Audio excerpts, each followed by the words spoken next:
I think that's everyone who's attending the meeting is now in the room. Thanks for coming along this evening. My name's Martin Peace. I'm the Centre Manager of Witham Community Centre. If you don't know, if you can't picture where that is, we are the building between Twickenham School and Witham Health and Social Care Centre down at the end of Percy Road.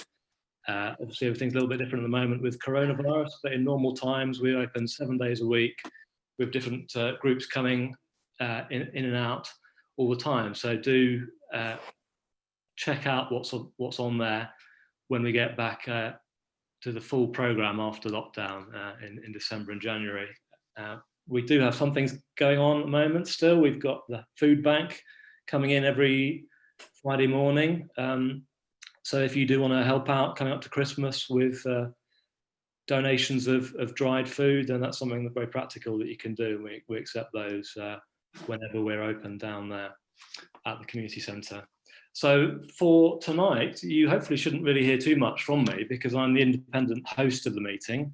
We're an independent charity. I don't work for the council, but I've been asked to make sure the evening runs smoothly and runs to time. So let me just explain a little bit about what's going to happen. So we've got various speakers amongst the windows on our screens here who will be talking in the first half an hour, and then the bulk of the meeting after that is for your questions, and it's my role to make sure that we cover the issues that we can talk about tonight. So first thing to say is this note, the event is being recorded and we published after the event on the council website, so please note that. All attendees other than the panel are muted. If you wish to speak, please write the word question and then the subject matter in the chat. Please do not write the full question. So it's for me and the members of the council team who are helping with this to keep an eye on what's going on in the chat. So please do use that option. So just really a brief description of the theme of your question so that we know how to organise that. And when I say your name, a member of the team will unmute you because until then you'll be muted. So please wait a few seconds to make sure that you're unmuted, and I think you have to press a button to make sure you can be heard. When you do speak, it'd be good if you could turn your camera on. And for other attendees, if during the conversation you have a point or a question about a similar point in the theme, perhaps something like graffiti might come up. You can use the hand tool to signal to the chair that you'd like to add something, and I'll try and keep an eye out for you so we can have a conversation. Nobody loves Zoom all the time. We're all getting used to this, so hopefully this is going to work tonight if we follow all these rules and the protocols. So please use the chat to share your views. And you've all seen the etiquette, so please be respectful of all the speakers. We're sure we won't need to, but if we do need to mute or remove participants, the event staff will do that. And if there are any problems, we can use the chat to communicate with people individually. After the event, attendees will be emailed with email addresses of the local representatives and web links for things that we talked about tonight. So inevitably, there's probably going to be some loose ends from the conversation, but you'll get an email from the council and the organisers later on to follow things up and find out more afterwards. And without further ado, let's move on to our first agenda item, which is a ward councillor update. So we have 6 councillors here, 3 each from the 2 different wards, from Witham Ward and from Heathfield Ward. So I think, shall we go first with Liz Yeager, Councillor Liz Yeager, for the Witham Ward update on behalf also of Councillor Joe Humphreys and Councillor Rob O'Carroll. Okay, thank you very much, Martin. Thank you. Good evening, everybody. Yes, a brief update of what we see has been going on, particularly focusing on community safety matters. I think we've all of us been aware that there's been a more antisocial behaviour, we feel, than normal, and I think in our ward the High Street and Murray Park have been a particular focus, And I think towards the end of August, we were aware of a particularly worrying incident in the park.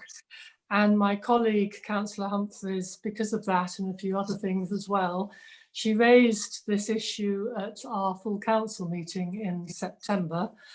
And we have, with the relevant authorities, been pursuing trying to get some CCTV in or near the park to address what people are seeing going on there. So hopefully we'll perhaps get some resolution to that soon, and we might see this updated from our police. Just while I'm on the park, we were talking just before the meeting started. A resident has noticed that we've had young people sitting up on the roof of Murray Park Hall, and this sadly doesn't especially surprise me. We hear reports of this over the years. Last year I was asking for the anti-climb paint to be renewed, or any other measures that might help to stop this. It's clearly dangerous, and if things are being thrown, it's dangerous for other people. So we will certainly pursue that and try to make sure that the youngsters are stopped from getting up there one way or another. And the other incidents we've been aware of, it very often is young people and other young people. And, you know, sadly, it can be, you know, kids who are just starting to get their independence, and some older kids are around, and there can be some quite intimidating stuff going on. So, you know, whether this is any worse than usual, but we'll hear what the police have to say. So antisocial behaviour, another form of that, of course, is fly tipping. And I certainly think we've seen more fly tipping in lockdown. Something perhaps people don't think of as fly tipping is leaving bags of stuff outside charity shops when they're closed. This has been a particular problem, and I'm afraid that they will be treated as fly tipping. And if there's some good stuff in there, it's an awful shame.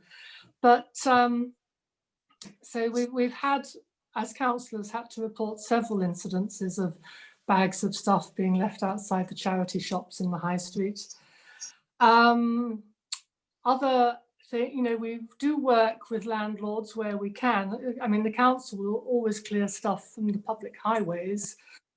Continental Landscapes will clear it from the public highways. But when it's private landlords, it's all rather more difficult. We've had some success working with some of the social landlords, getting stuff cleared around Palgrave House and in Britannia Lane. But we know it's a big problem behind the high street, and that is something we've just got to keep working on with the landlords. Moving on to sort of road safety, there's been quite a focus on trying to make Hospital Bridge Road as safe as it can be in view of development there with the school. Over the summer, we got double white lines and no overtaking signs to try to prevent overtaking on the bridge. There are reports of speeding on Hospital Bridge Road, and the council is aware of certain speeding hotspots, and they are looking into measures to try to increase enforcement in some roads. I think Hospital Bridge Road perhaps will be one of those. But otherwise, we're also hoping that some more traffic calming can go in north of the bridge, some measures beyond those that were agreed with the planning permission for Turing House School. But some of the things we want require funding pots to be found. So we'll just have to see how that goes. And then finally, I just wanted to mention our splendid Whitton Business Association, or Love Whitton, who've tried to do an awful lot through lockdown and between lockdowns to keep the high street as vibrant as possible. I hope people have made use of Whitton Wednesdays, and we've got festive Fridays to come, I think, in December, all being well.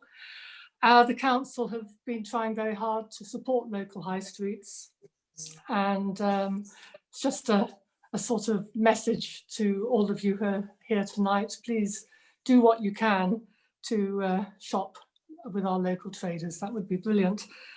I think that's probably all I've noted down. I hope I haven't taken too much more than 5 minutes.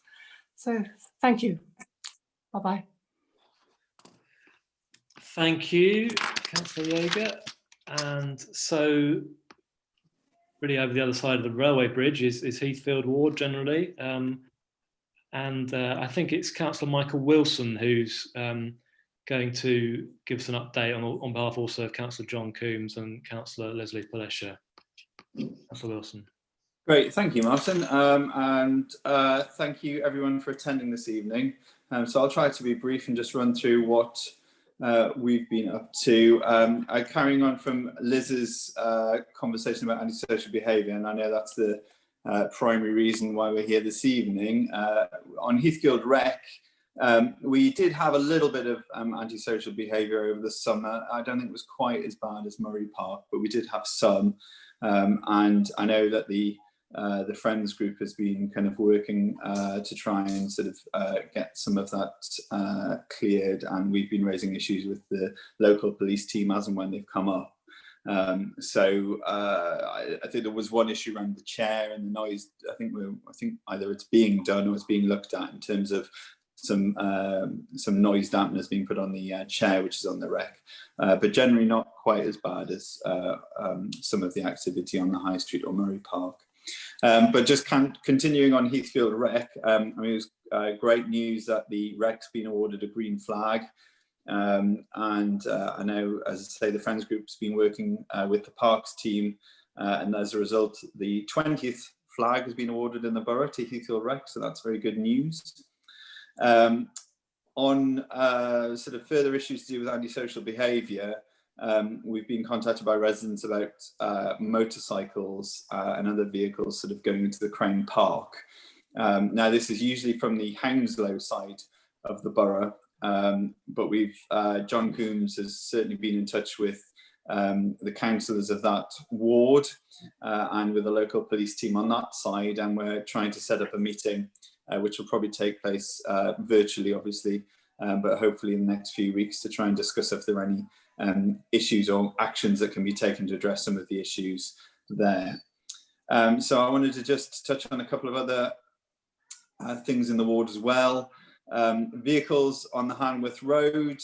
There's a slip road just off the Hanworth Road and Nelson Road, and it's been a long time sort of issue of vehicles being abandoned there, either for sale or there's usually a large truck which is parked there, which attracts fly tipping and rubbish. The council did clear the large truck that was there. It was cleared on a Saturday morning, and literally within hours, a new truck was put in its place.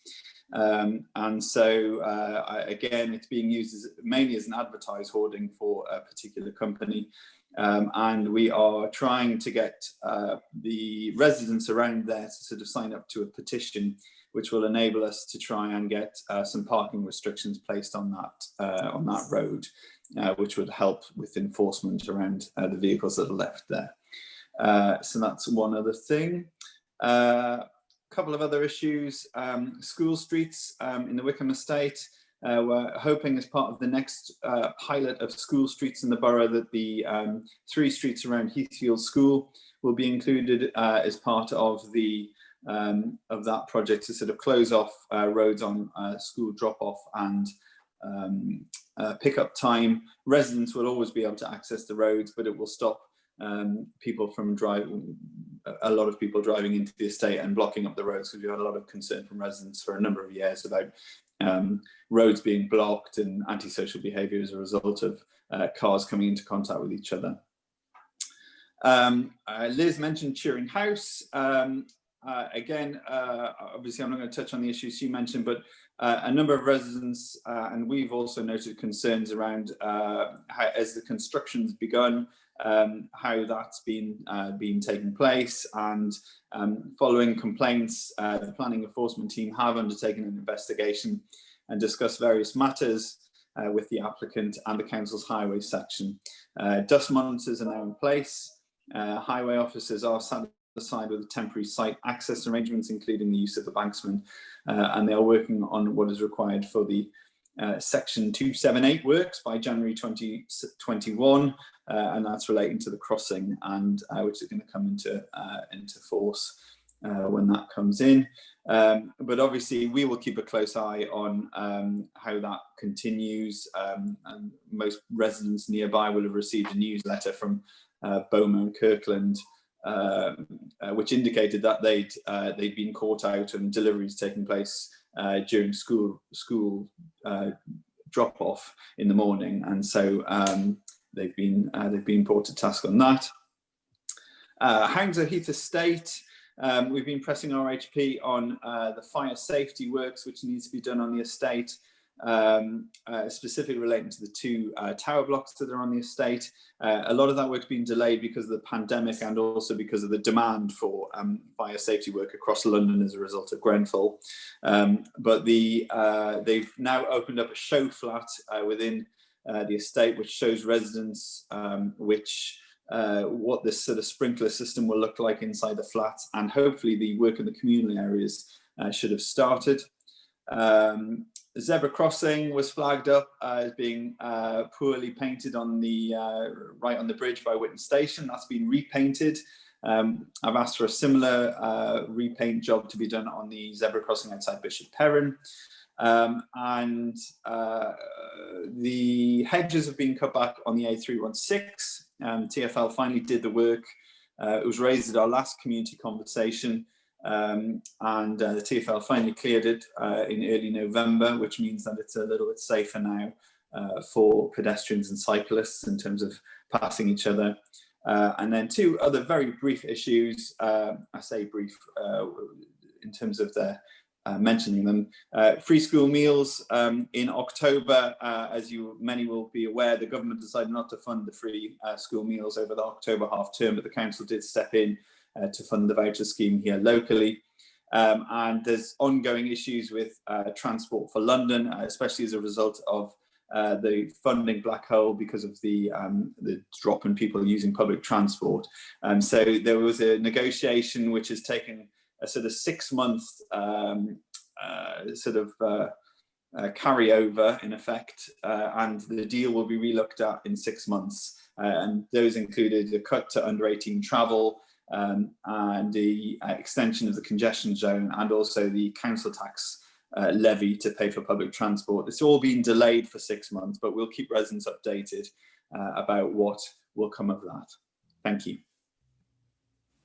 Okay, thanks very much, Councillor Wilson. So, of course, the theme tonight is community safety. There have been community conversations going on for the last couple of years. We've hosted one at the community centre back in the olden times when we could all be in the same room. And I know it's come through from conversations at past events and during the year that community safety is something that the council and partners really want to focus on based on that feedback. I can see people are using the chat in a good way to bring forward particular issues that we can pick up later that are around that theme. Some of them are things we've already heard about from the councillors.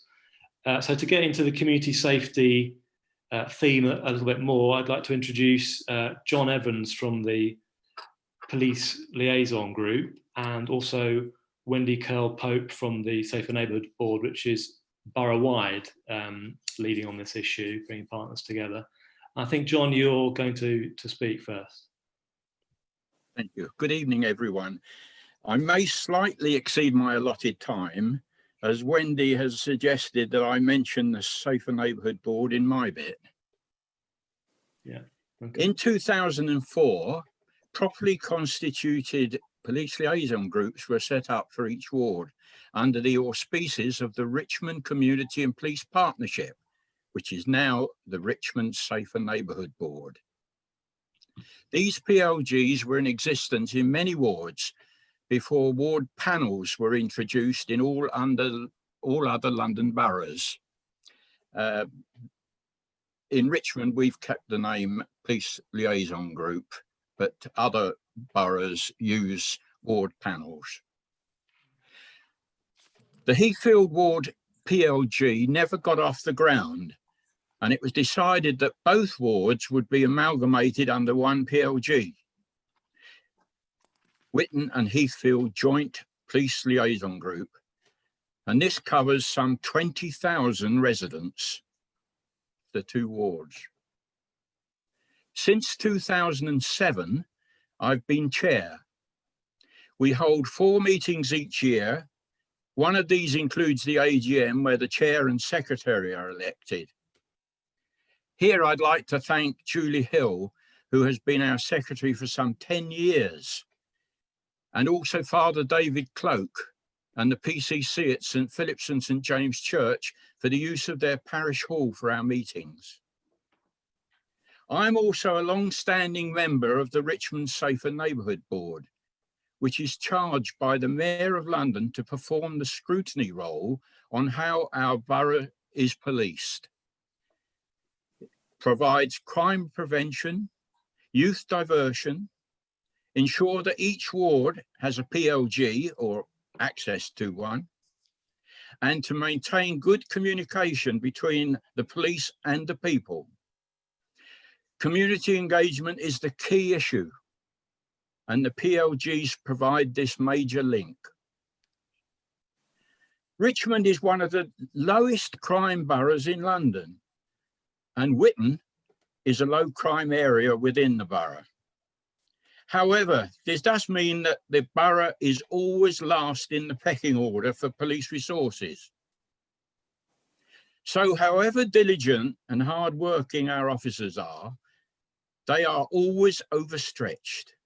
And it is therefore down to us, the people, to look out for one another via neighbourhood watch, and when we're out and about generally, and report crime, major and minor. A few years ago, Witton had similar crime in 1 month as we now have in a quarter. For example, Heathfield Ward had only 1 burglary in the last 3 months. The police will give you all the latest figures, but keep that in mind. The latest trend is for petty criminals to scour the streets at night looking for unlocked cars by trying the door handles. And many of the thefts from motor vehicles do not show any damage to the vehicle, so it is assumed that they were unlocked. Catalytic converter thefts are the scourge at present, and we have suffered 26 of these across the 2 wards during the last 3 months. It is a comparatively new type of crime and affects only a few makes of car, particularly the Toyota range. The crooks who carry out this particular crime are extremely dangerous and should not be approached. Perhaps the police would like to comment on this serious crime later. I publish on social media monthly details received from our 2 safer neighbourhood teams showing all the crimes committed in our wards. This is to alert residents so that they can take suitable precautions where appropriate. I imagine many of you will have already seen these posts on Witton Village and Witton and Heathfield Facebook pages, and also on Nextdoor. I would just like to raise 3 other matters which need attention by both the police and the council. Firstly, noisy motorbikes in Crane Park affecting Heathfield residents, which someone attending may wish to expand on. Councillor Coombs is aware of this problem, which I understand also involves Hounslow Borough. Secondly, I would like to ask the council to set in motion provision for a traffic light controlled pedestrian crossing in Hospital Bridge Road at an appropriate spot between Montrose Avenue and the entrance to Turing House School. And lastly, I'm aware that Witton Safer Neighbourhood team are unable to use their office in Murray Park Hall due to the door lock having been changed, and the council have not yet provided the team with a new key. It just leaves me to acknowledge and thank all the officers in our 2 safer neighbourhood teams who take their task very seriously indeed and cooperate with the PLG at all times. Thank you. Okay, thanks very much, John. Yes, certainly. Thanks also to you, because I know from seeing those updates that you're keeping track of these issues all year round. And thanks for the update tonight. Wendy, did you have anything that you'd like to add from the borough perspective briefly before we bring in the police? Very briefly, thank you, Martin, and thank you, John, for all you do. The Witton and Heathfield Police Liaison Group is one of the most successful and beautifully run in the borough. It is very important, if you do have concerns, to join a police liaison group, your one, because the more information the police get, the more action you get, and together you can work on solutions. It's working together, find solutions to most problems. The councillors also have always been very involved and very supportive of the work of the police liaison group. We are a safe borough, but to keep safe, as John said, we have to look out for each other and we have to keep communicating. Thank you. Okay, thanks very much, Wendy. Okay, so let's move on to the police representatives tonight. I think Inspector Rebecca Robinson is in one screen, and then I can see 3 uniforms squeezed into another window there, perhaps at the police station with the local team there, I think. So, Inspector Robinson. Yeah, thank you. And thank you, John and Wendy, for all the good work you do for PLG. But John, you've kind of summed that up so fabulously. I have little else to add. In fact, I'll keep it really brief because I want to give people as much chance as possible to ask questions. So my name is Rebecca Robinson. I'm the inspector in charge of all of the Safer Neighbourhood teams on Richmond. So that's all 18 wards. Some of you may be aware we not fortunate enough anymore to have the numbers that we did once have in Safer Neighbourhoods. So each cluster, so my 18 wards are broken down into 5 clusters. So I've got 5 sergeants, and then each ward underneath has only got 2 PCs and 1 PCSO.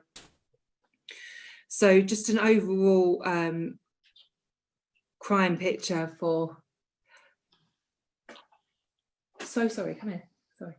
I'm so sorry. I'm actually doing this from home because I've actually done my day shift. It's actually just clashed with bedtime the minute I'm talking. Important duty. Sorry, I do apologise. It's just hit dead on 7 o'clock. But that's kind of what I was going to come on to anyway, in terms of the importance of Richmond. As John said, this is one of the safest boroughs. And we did see a spike in our crime along with the rest of London as we came out of lockdown. That's kind of to be expected as people are coming out of their houses. But that is in line with the rest of London, and Richmond does remain one of the safest boroughs, but that doesn't mean that you should expect any less of a service, to be honest with you. And I'm very passionate about driving forward resources for Richmond where possible. And I just think it's really important that we listen to what you've got to say. So I've actually done my day for today, and I'm at home, but it's just really important to me to be on this call to listen to your concerns. In particular, just picking up on a few points that John has said in terms of catalytic converters. We are aware that this is an issue, a very serious issue actually across the whole of Richmond. It came up in the community conversation we had last week. So we are looking at this. I've got an officer who's kind of looking at the link with this and across into Hounslow. We have got some operational work going on around it, but unfortunately I can't say too much on that side of it right now because of where we are in the operation in terms of trying to catch these thieves. But we are also working alongside Wendy and the Safe Neighbourhood Board into some preventative measures. So there are things that you can get to go on the car that will help secure the cars. So we are also looking at that. So we are very much aware of those issues. I'll bring in the ward teams in a minute because they actually will have a lot more local knowledge than I will, because I just have that overall knowledge of Richmond. But from the borough point of view, we've got a new senior leadership team. We've got a new borough commander in place who's very, very pro, Liz Chappell, very pro safe neighbourhoods, and us getting in officers to fill vacancies. And on top of that, we've also secured some probationary officers that are going to be coming to us on attachment, one of which will be coming to your wards, just because we are aware of those issues you have, and that will help give us a little bit of extra visibility. We've just this afternoon managed to secure a bit of overtime as well for officers during lockdown, so we can have officers in on overtime patrolling. But obviously these are small numbers, so we are doing what we can, utilising our special constables. And that's it really for me. I don't want to talk too long, so as I said, I want to give you the chance to talk. So I'll just bring in the, we originally didn't have representation from Whitton because they were either rest day or in but on aid. This is an unfortunate situation with Richmond being a safer borough. Sometimes if something does happen elsewhere, either in the southwest BCU or in the wider London area, we do unfortunately lose officers elsewhere. So we have been lucky enough to keep Sergeant James, but he might have to dash off at some point. But he's your Whitton sergeant, and I think he's sat in with Mark and Sam. So if I could just pass over to them just to give you more of a local picture, that would be great if we can unmute them. Yeah, thank you. Evening, I'm Paul James, as Governor said. I'm the sergeant for Whitton. Rumi Mir is a sergeant for Heathfield, but he's not here today. I think I'll probably pick up on a couple of points. The catalytic converters, yes, that has gone up. We're working in liaison with Hounslow Borough and also Thames Valley Police. It's quite a big organised crime thing that's happening. But also my officers from St Margaret's and Whitton have changed in their shifts over the next few weekends to work through night shifts, which I don't normally do, because John Evans pointed out quite correctly, there's a lot of overnight crime going on, so we've actually changed our shifts to try and help combat that. The ASB, we have secured now a rapid deployment camera that's going to be put up between in the alleyway between Prospect Crescent and Murray Park. That is the officers went out today, have identified the posts they want them to go up on, so that is going to be put up next. John, the key for the Murray Hall Park, Bill, my PCSO, he is meeting up with the council this weekend, and hopefully that issue is going to be sorted out so we can use the venue again. And ASB probably in Murray Park is one of the biggest issues. I'm sure people have got questions around that. We are doing regular patrols. The officers are up there. They've been up there every day. I've also utilised the emergency response teams to come up, probation to develop units, and also we have a violent suppression unit on the borough that runs out of Wimbledon.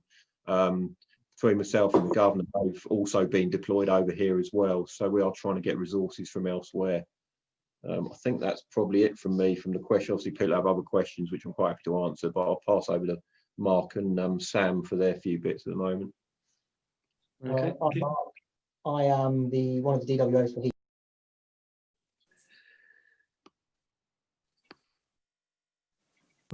I don't know if anyone got that. I'll repeat myself anyway. My name's Mark. I'm one of the DWOs for Heathfield, and my colleague here, Sam, is the other one. I think a lot of our problems kind of overlap with Whitton's. The catalytic converters obviously being the key one at the moment. We can vary. It seems to move in kind of waves, so we can go get 3-4 in a week, and then we can go 2-3 weeks without having any. So that's kind of where we struggle. We're kind of identifying the pattern of where they're going to happen next. As has been mentioned, there are things going on about that. We can't really go into too much about that at the moment. I note that the noise complaints about motorbikes in Crane Park has come up. I am aware of that. I've spoken to Councillor Paleshi by email already.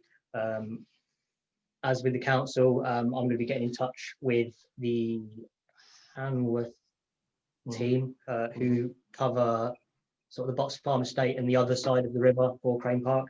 I'll get in touch with them. We're looking at doing some sort of joint operation with them because although, yes, the noise is over our side, a lot of the motorbikes are over that side and it's the noise travelling over. Myself, Dan, our PCSO, we cycle through our side of Crane Park regularly, Sam's been doing foot patrol through there recently as well. So we are keeping an eye on our side of the park. It's just about how we kind of maintain our side, but also then assist Hounslow where we can with the problems over their side. Okay. Other than that, I think it's just kind of general ASB problems, as was mentioned with Heathfield Rec. I do think there has been some work on the chair. I'm pretty sure I saw something happening with that recently, but that tends to be where the groups will gravitate to. So we try and keep an eye on that where we can as well. Okay, is that the end of your update? Thanks very much for that. Okay, so now we're into the stage of picking up some of those themes that have come through and the things that are being written in the chat. Thank you for your questions. I think it's important just to emphasise at this stage that, of course, this is a non-political event.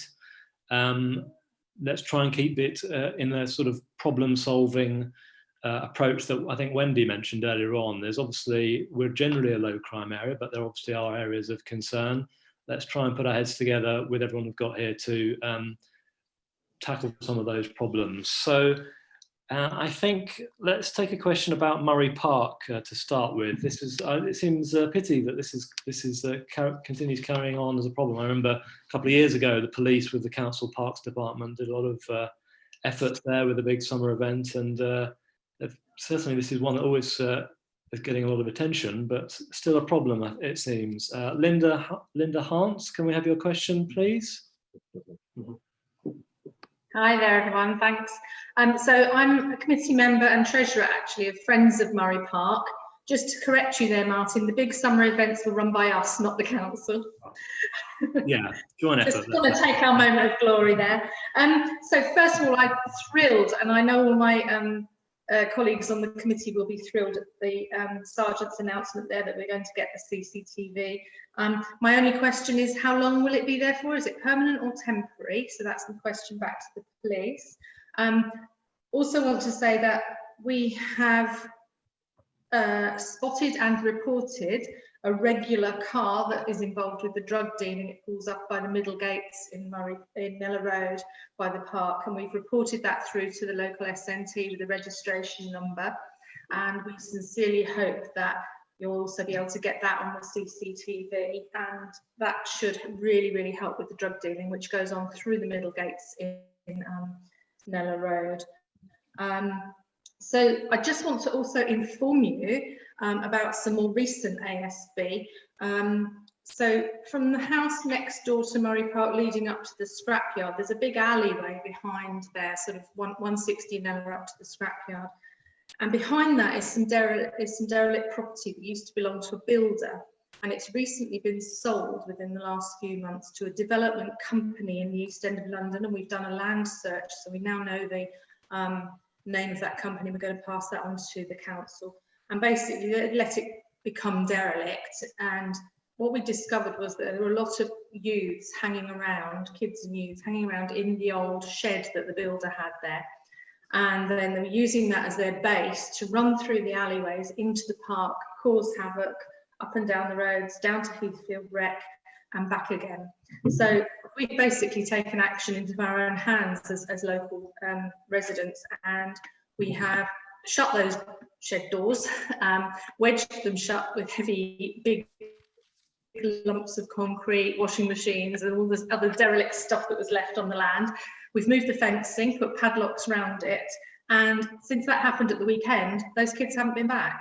But what I want to say, my question to the councillors, please, is you did great things with forcing the owners of that property that used to be the off licence in Nelson Road, I think it's Nelson Road, to tidy up their land.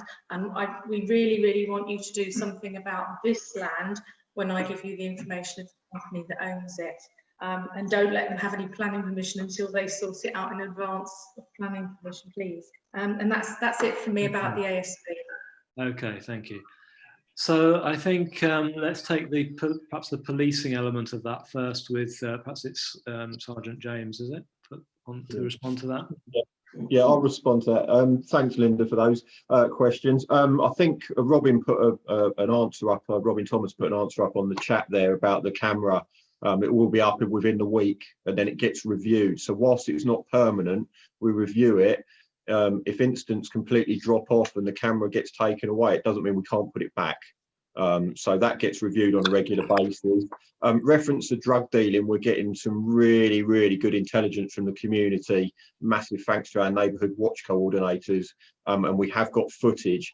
I don't want to go into too much detail about what we're doing, but we have got a lot of things in process at the moment to deal with that drug dealing.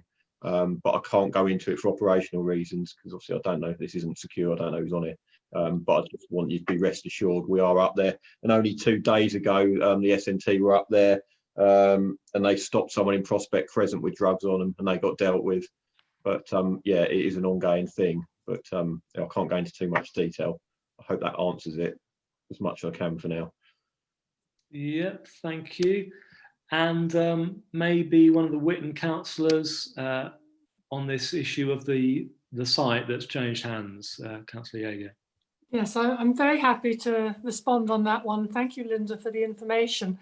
We did know that there was an empty property behind there, and I have reported it in, and it has been visited by our private sector housing people. But that visit, I believe, was last year. So it's interesting to know it's been sold on and presumably coming up for some sort of development.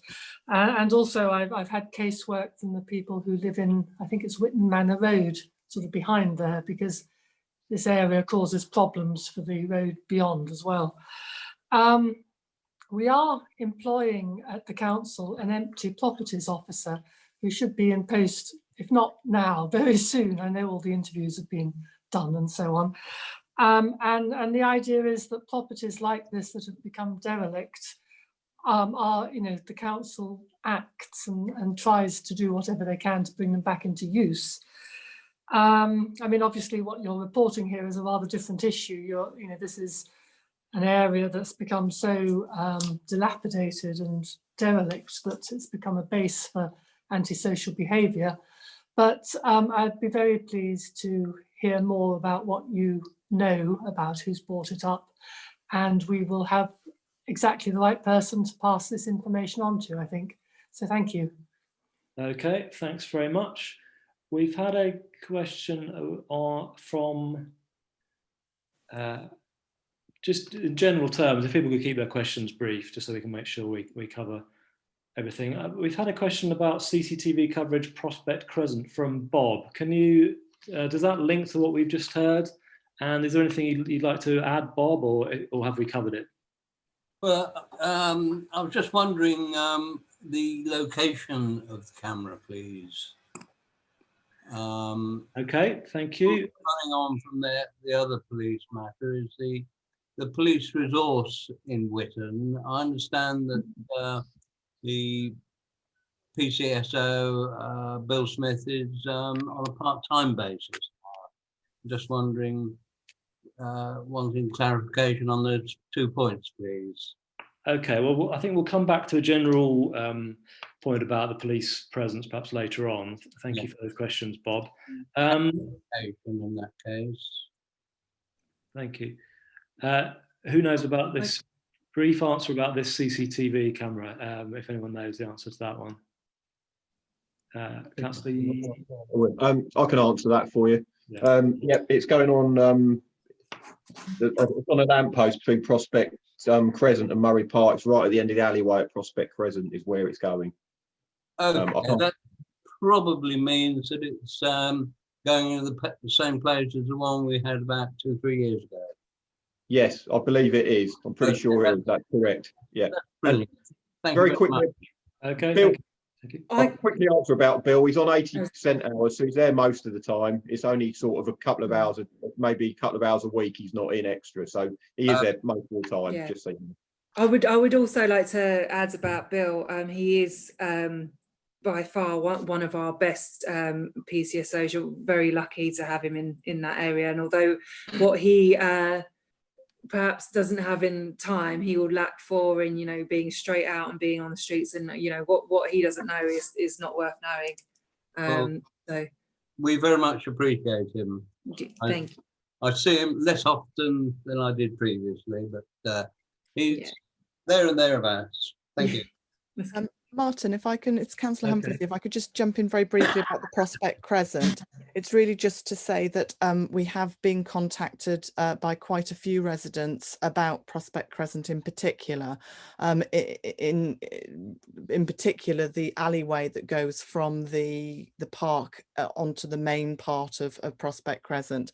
And I know it's very difficult because, of course, if one wants the camera to be catching what's going on in the park and the front of the park, it's not necessarily going to catch what's going on in that alleyway. So it was really just to make the police aware that there are issues in that alleyway, and some of the people who live on the houses on that alleyway have highlighted that. And my understanding is that it is sometimes overspilling onto the main part of Prospect Crescent as well, including, I think, lots of eggs being thrown at cars and things like that. So I think that's just something to be aware of, and it might be worth sort of perhaps the police at some point trying to speak to some of the residents in that particular street just to sort of try and get to the bottom of what's going on. But I'm aware that the Prospect Crescent in particular is something that perhaps needs a little bit of attention.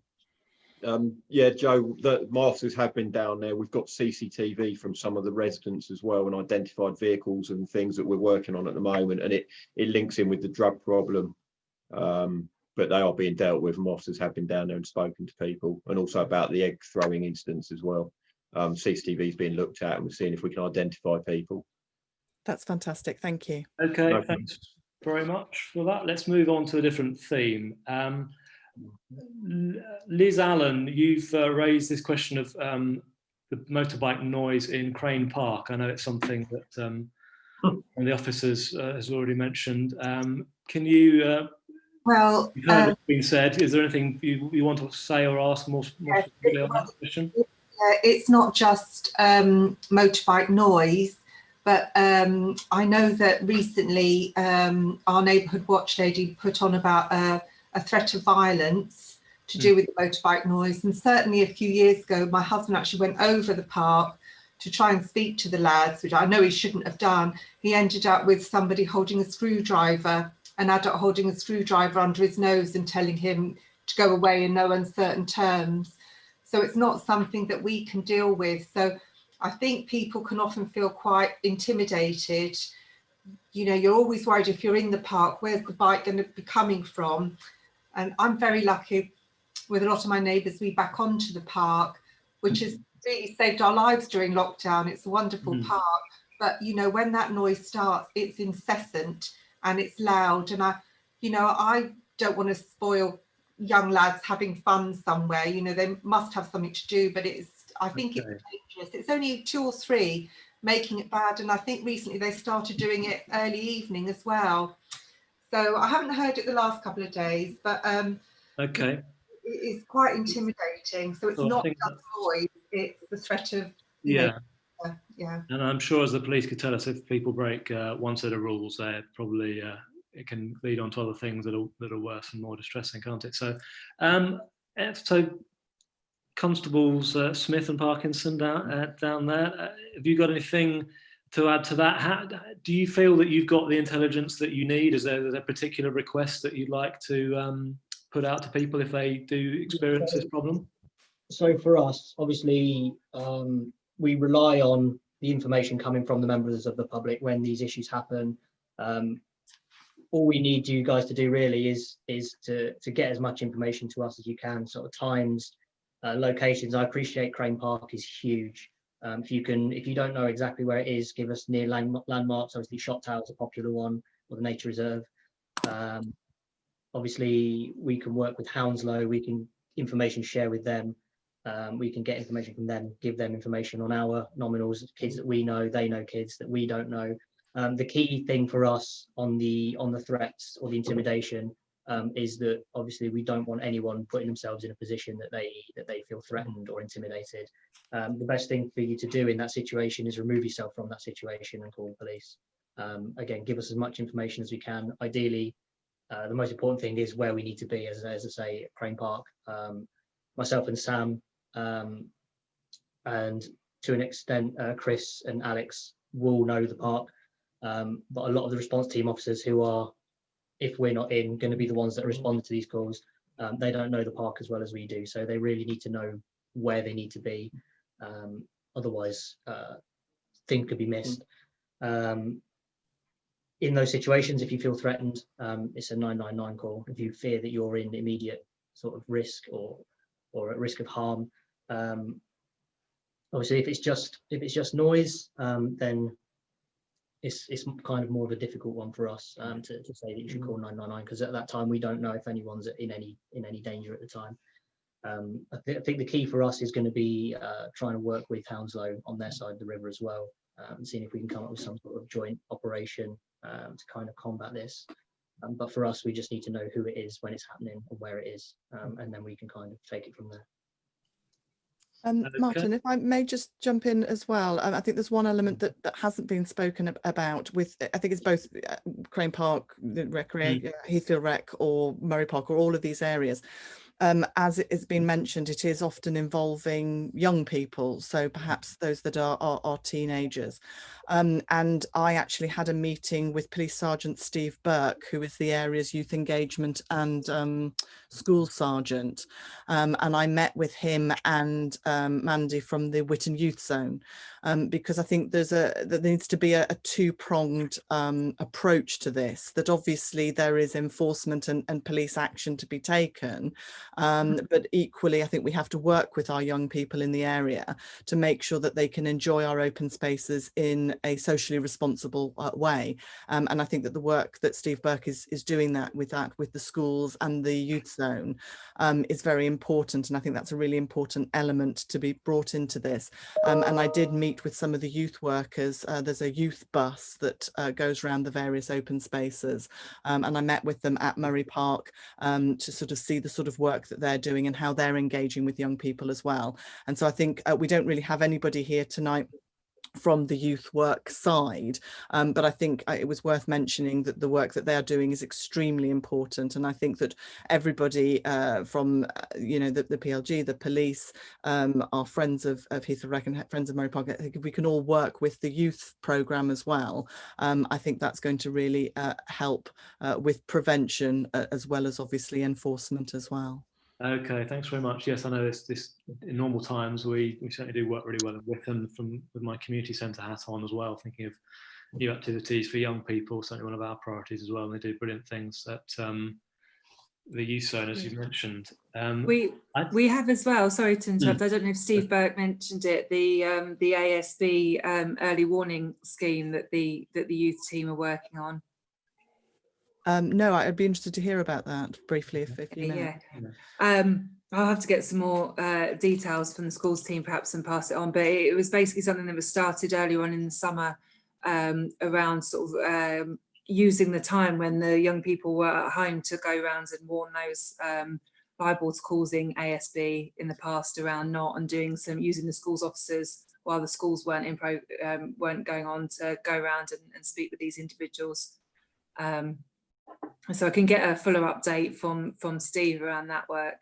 Okay, perhaps that's something that can come around on the email after the event. Thanks for that. I can see. Can I say something? Wendy. Well, I can see Wendy is raising her hand in the old-fashioned way there. So if you've got a brief observation on that, Wendy, thank you. Yes, the Safer Neighbourhood Board is putting a lot of money into youth engagement, including supporting the youth bus, and also looking at other ways to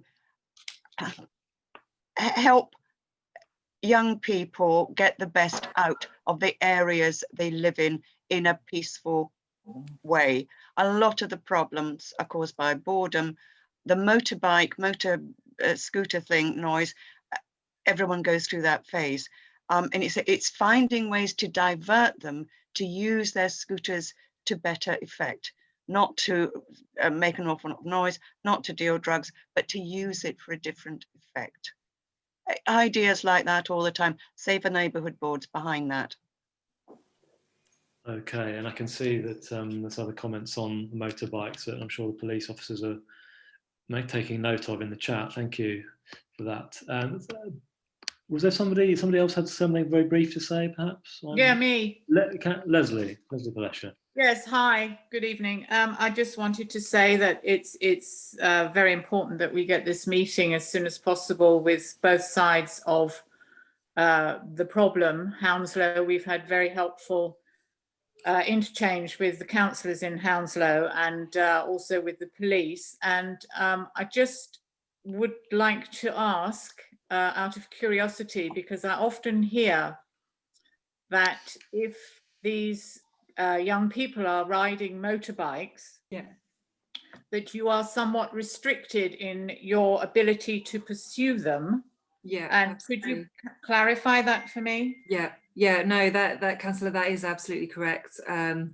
Because obviously there's a huge officer safety risk there. If we've got kids riding around in motorbikes, our policy is just simply that we will not, you know, we cannot have, you know, I can't have my PCs off chasing people in motorbike. And that is kind of a result of a serious incident that happened a few years ago now around very serious injury to an officer following a motorbike. So that is part of our policy and procedure now around dealing with them. So on that, in that case, how would you, if you saw several of these young people behaving in that manner, how would you apprehend them? So it would be obviously up to the officers on the scene to dynamically risk assess it. But it is very dependent on what they're doing, on what they're, as the inspector, for me, I've always got to put the safety of the officers first. And I certainly wouldn't want them to do anything that would involve injury to themselves. So that is just something that we have to be mindful of, but it would be up to the officers on the scene to risk assess that. Okay, thanks very much. I know that certainly is a hot topic locally, but it sounds like there's plenty going on to try and resolve that and make progress on that. John, Excuse a me. brief comment on. Councillor Coombs wants to say something. Oh, I can't see you. Sorry, perhaps you're hidden by my other window here. Councillor Coombs, a brief observation on that, and then we do need to move on to another theme. Yeah, it's just very briefly to say, having established contact with Hounslow councillors, they very quickly got the Hounslow Parks management to get back in touch with us. And I hope that when we actually have our meeting with the Hounslow councillors and Hounslow Parks people, because this current issue seems to be happening on the Hounslow side of the river. This is the farm area in Hamlet, isn't it? Yes, it's that bit between the A316 and Butts Farm where it's round close to the children's playground, I think. If we can arrange it at a time when our Safer Neighbourhood team are around to come in on the Zoom meeting, that'd be very useful, because I know that the Hamworth Safer Neighbourhood team go to that area daily when they're actually working, that is. So it's a question of, if we're all together, we may be able to resolve the issue this time. Of course, this issue happens, you know, every year or two, that we suddenly find that motorbikes are happening somewhere in the Crane Park or on Hounslow Heath. So it is a recurring issue. So having these contacts is very good. Okay, thanks very much. It sounds like we've helped to move on some good joint working on that one. Thanks for all those observations and questions about that theme. So let's move on. There's a few questions around the theme of road safety coming through here. I think Barbara Lee, a question around, it seems quite a straightforward question on the face of it, around the safety at the junction of Rodney Road and Nelson Road. Can you just briefly explain that, if there's anything more to add? Yes, I live in Rodney Road, and we're kind of we're kind of a bit cut off because we're a cul-de-sac. But I have noticed in the past few months since lockdown, the traffic along Nelson Road coming from the bridge has increased dramatically.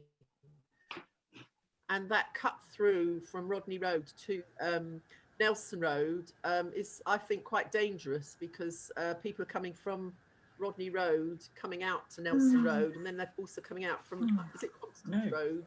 I think it is that road.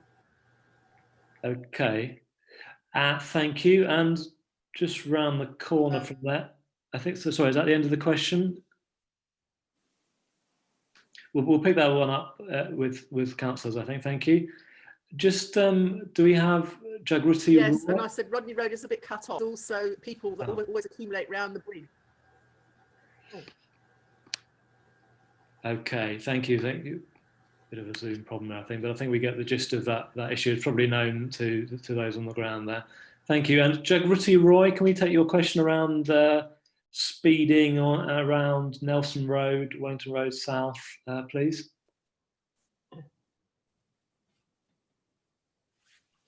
Jagrati Roy?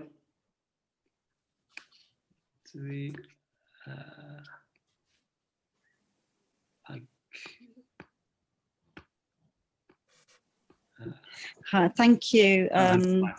So I live on Nelson Road, not that far from the bridge, and on the 16th of October there was a huge big accident with cars speeding down from the bridge, and the accident was quite horrific. I've already informed Councillor John Coombs of that incident, and he's come back to me, so thank you on that.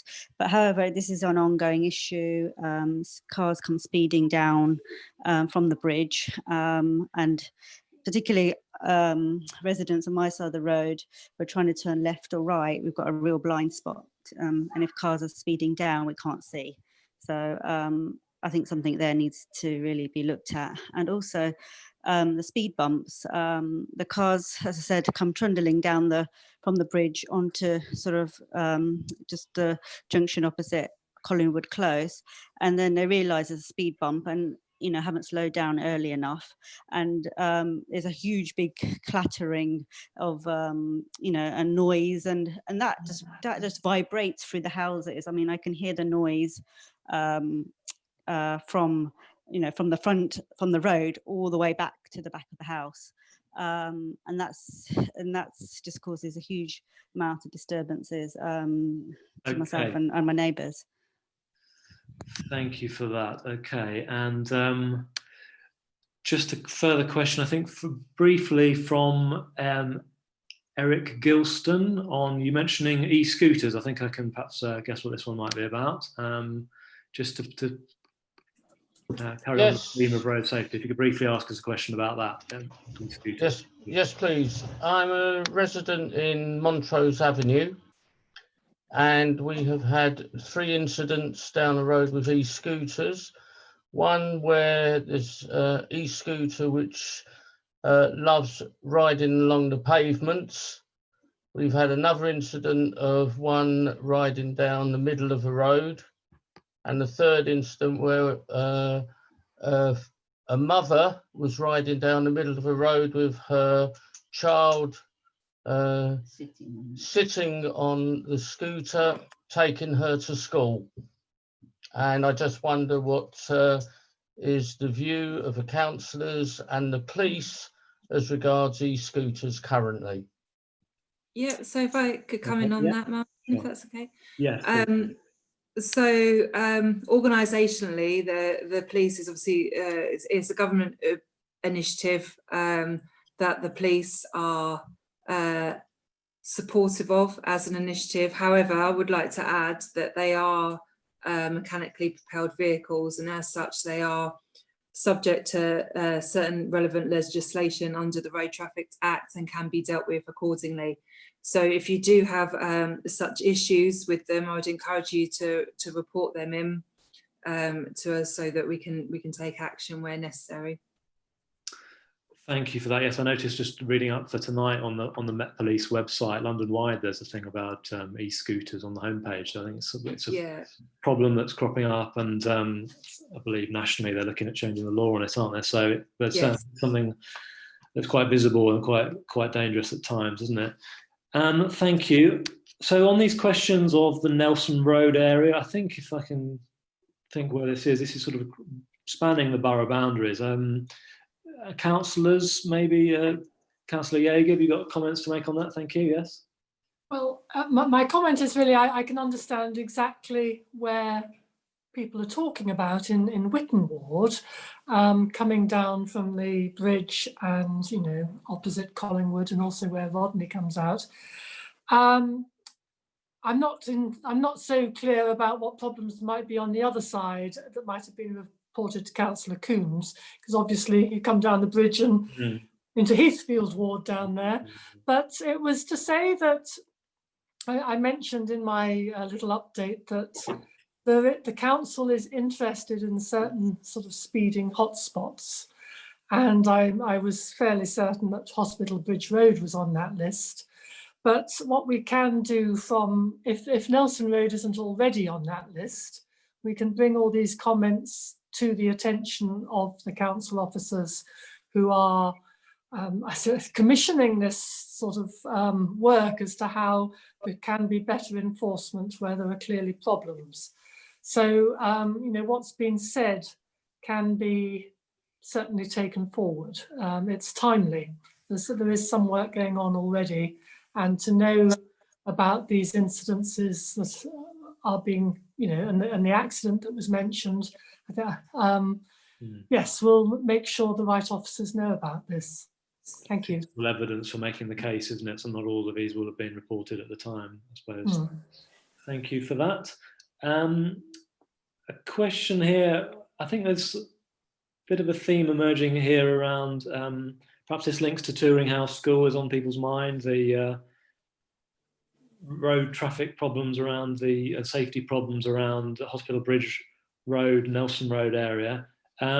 Jeremy Keats, you've written quite a full questionnaire. Can you briefly summarise your question, please?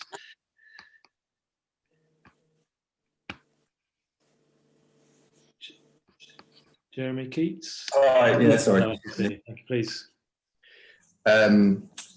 Yeah, so really it's just cycling. There's been a lot more kind of people kind of cycling around the area. I've been doing it myself, taking my son to kind of nursery and to kind of Crane Park. I guess the main kind of routes are like Percy Road, Nelson Road, Warren Road, which then becomes Witton Road. And it's just like the volume of bad, careless, dangerous kind of driving on those main roads just make it really unsafe. And so I just wanted to know to what extent do our SNT enforce motorists and sort of bad driving in the area? And I think with particular kind of reference around the kind of the 12th of June on Hospital Bridge Road, there was like a kid on a bike that got kind of seriously injured, basically kind of run off the road by a motorist. And I just wondered if that had resulted in a successful prosecution of the motorist in that case. Okay, thank you for that question. Let's. So I'd probably have to come back with you with that specific result. But what I would say is we do have our safer transport colleagues working in the area, and this would probably be more sort of in terms of speeding and road access. That's probably more of their area of expertise. I know that they have been running community, although they were put on hold because of COVID, community speed watches. And also we do have our response teams in the area who more often than the safer neighbourhood teams out in cars, who do act when they see these areas of danger. Martin, sorry, if I may just jump in there, just sort of go following on from what Rebecca's just said. There is a Met Police Community Road Watch scheme, and people can actually nominate roads to that scheme. And I've got a link for it, which I'll pass on so that it can go on the email to everyone. And alternatively, people can also contact the Richmond 20s Plenty campaign, because they're also working alongside the Met Police Community Road Watch scheme, because there's going to be a review by the traffic engineering team at the council of various roads and what's going on, and whether and they're going to sort of do a survey, and they're going to see, sorry, I'm reading from another, that's why I'm looking sideways, I'm reading from another email on this, but what I've been told by the principal traffic engineer at the council is that on roads where speeds remain a concern, we will give consideration to additional signage and lining and or other traffic calming measures subject to available funding. And so for areas to be considered for that, it's really important to feed back your experiences to this Met Police Community Road Watch scheme. So I'll make sure that we've got details of how people can do that, and we can pop that in the email that goes round after the meeting. Thank you very much, Councillor Humphrey. So if people have got a particular interest in that theme, do look out for the email that's going to come around after tonight's event. And maybe just a quick comment from the Met Police team down there, Sam and Mark. How does road traffic incidents play into your weekly set of priorities on the locally? And it's something that's highly visible, but obviously you're juggling different priorities, aren't you? So obviously the Met Police has its own sort of dedicated traffic police section to deal with incidents of this nature. We're currently in the process of speaking with them to arrange some kind of operation that can take place in our areas, to essentially work with them, because they've got the specialist tools and the knowledge and the equipment to deal with this, to essentially try and look at this problem from a more traffic focused point of view, because obviously our focus is looking at it from an antisocial behaviour point of view. So whilst we can refer people to, for example, to the Environmental Health Organisation, we can sort of deal with the noise that comes as the result of it. In terms of the traffic offences, obviously if we see it when we're out of van patrol, we can try to deal with it there. But in terms of having dedicated response drivers, cameras and the knowledge to deal with it, that's something that we are looking to work with other units to deal with. But currently we don't have that as part of our day-to-day equipment. Yeah, but as you say, it does link to other problems that you'll see locally. Okay, thank you for that. I just wonder whether it's worth getting a little bit of an update. Councillor Wilson, earlier on, I know that you mentioned Touring House, the developments there. I know there are commitments to improve the pedestrian routes around that school site there, which links to these issues of sharing road space. Is there progress being made on those? Will we see the improvements in place before the school opens? Briefly? Yeah, they're supposed to be. So we're still waiting on, I think, the final design of the crossing by Montrose Avenue, and there's supposed to be some works being done on the A316 as well. But it's work that has to be completed before the school is open.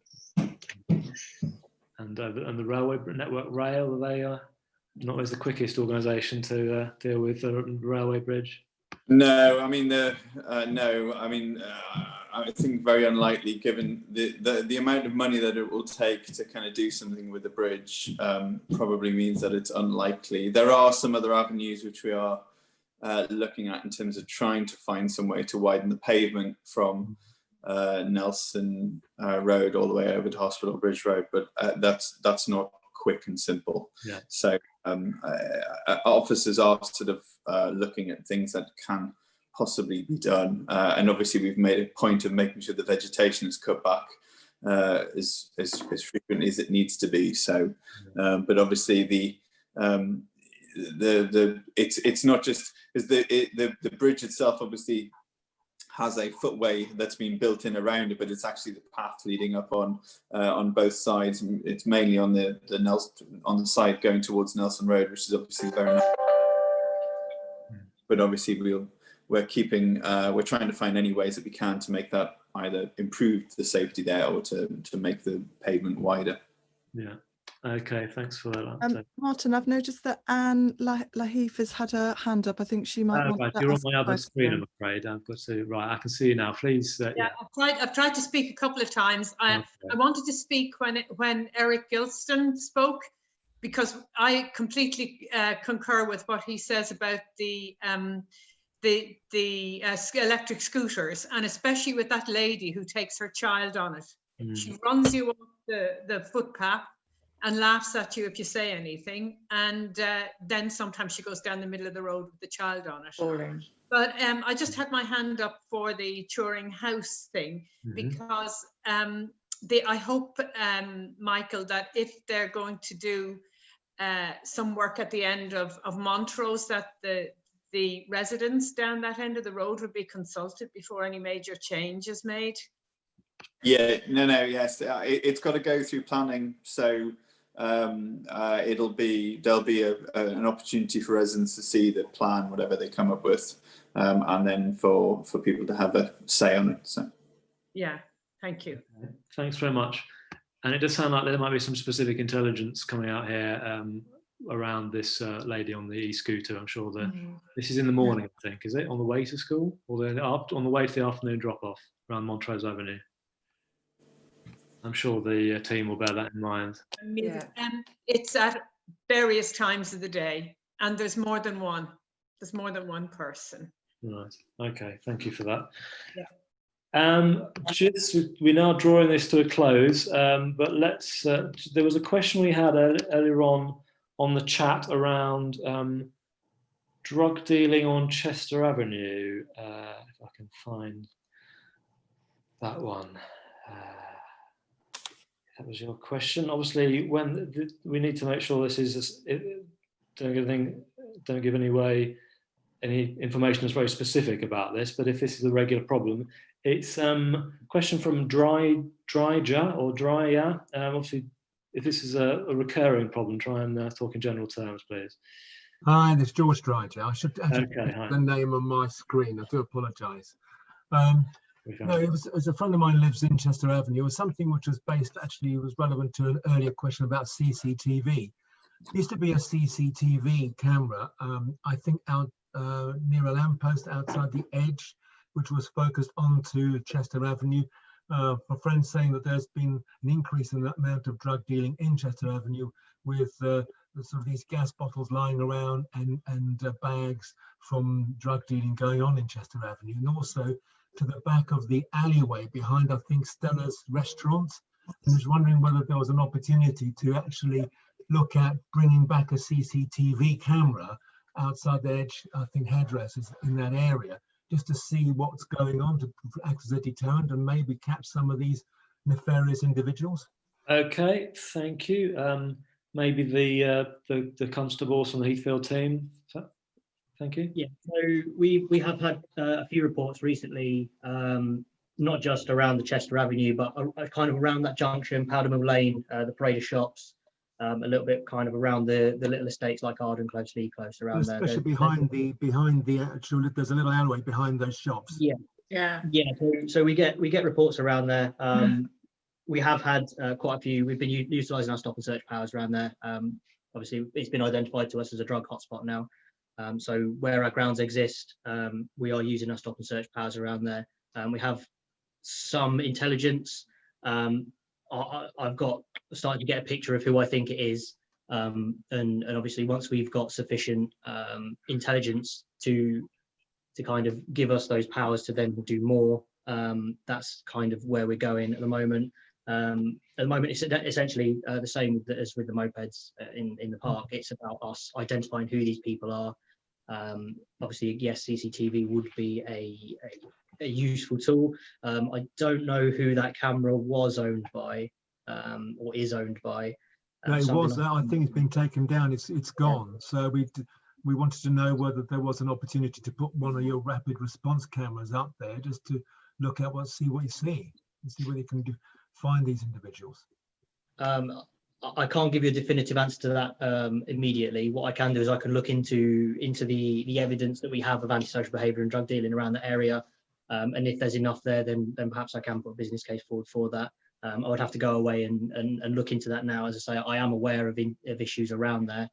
We have been around there. We've had stop and searches around there, so I am aware that there is a problem. But I need to look into that and do a bit more research and kind of see where we can go with that. But in the meantime, for anyone that looks out of place, if you're not sure about someone, just give us a call. If you're not thinking immediately, then, even if it's just for intelligence purposes, this person was acting a bit shifty, they look like this, describe them, we can start building that picture. And obviously then we've got other powers that we can use. If we can identify who they are, and we believe they're drug dealing, we can look at other methods of dealing with that problem. Can I say something, Martin? I'm going to ask, very much your patch, isn't it, Councillor Palesha?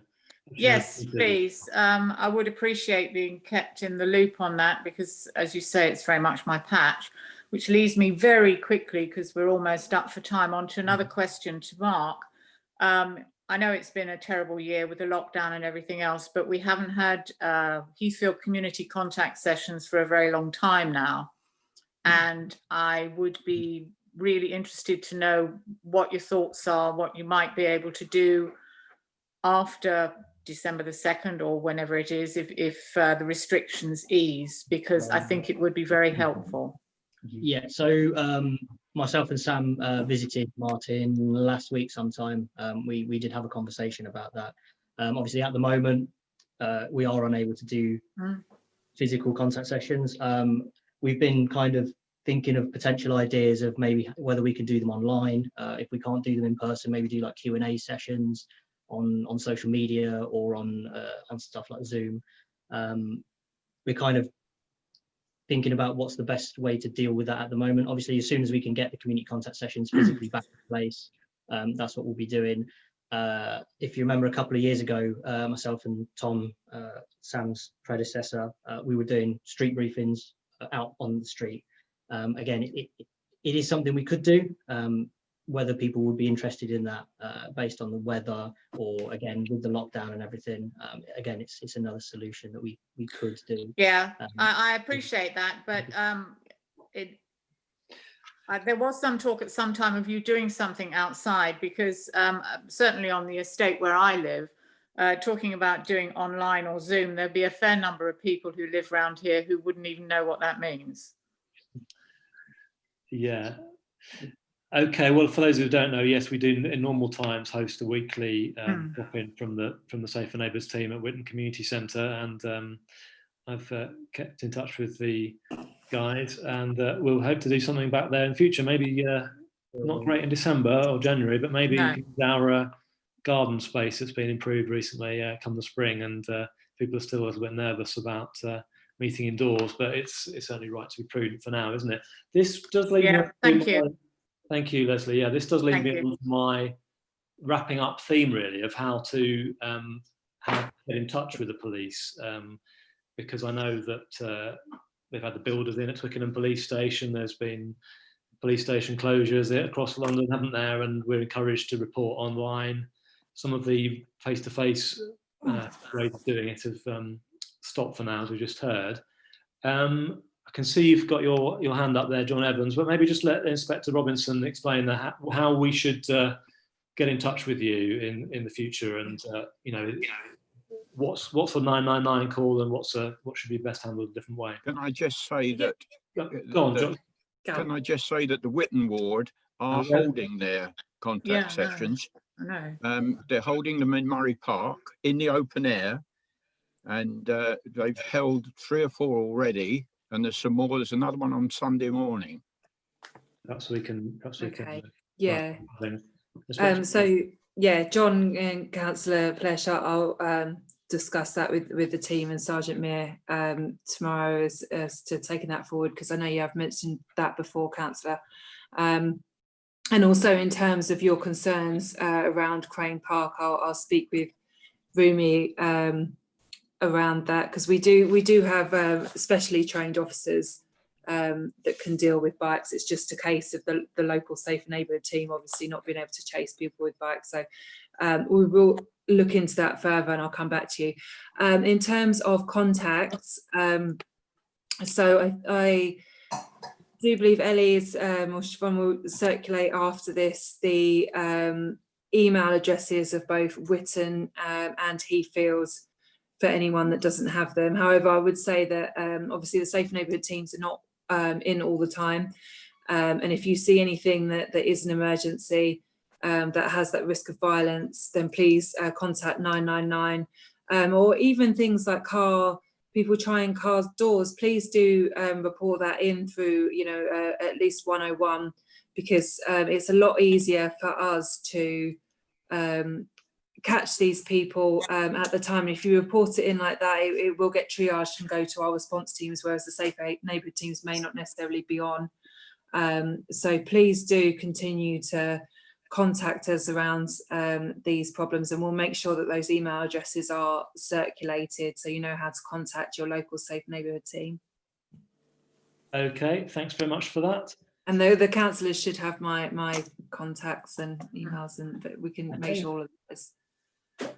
Thank you. Yes, and I think Linda Hans, very brief comment from you. Perhaps you know about the Murray Park arrangements.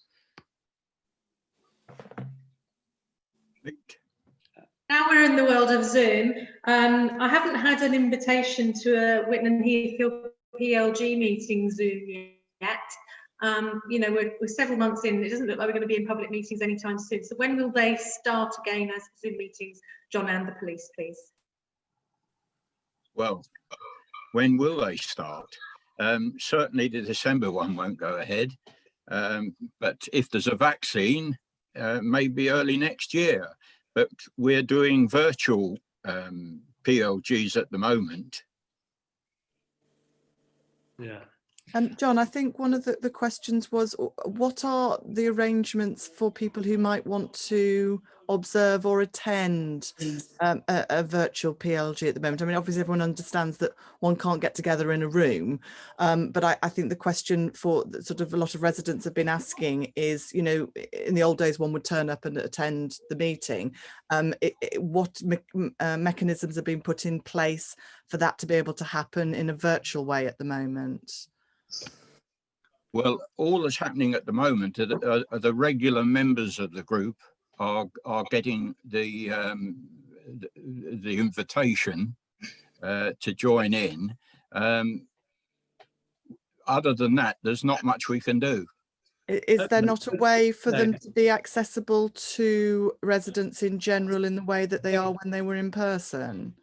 Joe, can I answer that? What I'll do is I'll speak to John outside of this, and we'll see if we can arrange like a Zoom meeting or something for the next PLG. Yeah, I think it'd be great. I mean, I think obviously to start with, you know, one was hoping this wasn't going to go on as long as it has all gone on for. But given that the pandemic has interrupted us for longer than we were hoping, I think that certainly some of the feedback I've had from residents is that if there is an online way of engaging wider members of the public, to inviting them to some sort of PLG meeting in the way that you used to, I think that would be very much appreciated. Thank you. That sounds sensible. Wendy, I'm sorry, I do think we do need to wrap the meeting up, but I think clearly the police liaison group is something that is intended to be open to people who want to join, and is a forum that's public. So I think it's probably going to be worth a paragraph in the email that comes out after the event, just to explain a little bit about what the arrangements are for that. Thank you for that. Councillor Wilson wanted to make a brief comment before we close. Well, it was just in response to that. I mean, that's partly one of the reasons why this round of community conversations around the borough has been focused on community safety, because we've been acutely aware that the PLG meetings haven't happened for some time, and obviously there was a rise of antisocial behaviour over the summer in various different places to various different levels. So that's one of the reasons why we focused the sort of, we put in this additional round of community conversations, which is actually to focus on police. So I'm very grateful for the police that are doing that across the borough and here in Whitman Heathfield as well. So, but I presume, Martin, you're going to wrap up, but I just wanted to say thank you to Martin for chairing tonight's meeting. So, and I'm sure you'll say thank you to everybody else for attending, but thank you very much. Okay, no problem. I think it's been a really productive evening. I think everyone's made a great contribution, and I think there's going to be some useful things to follow up there. Thank you in particular to our, I know it's not everyone's idea of how to spend their Wednesday evening, but I think it's been worthwhile.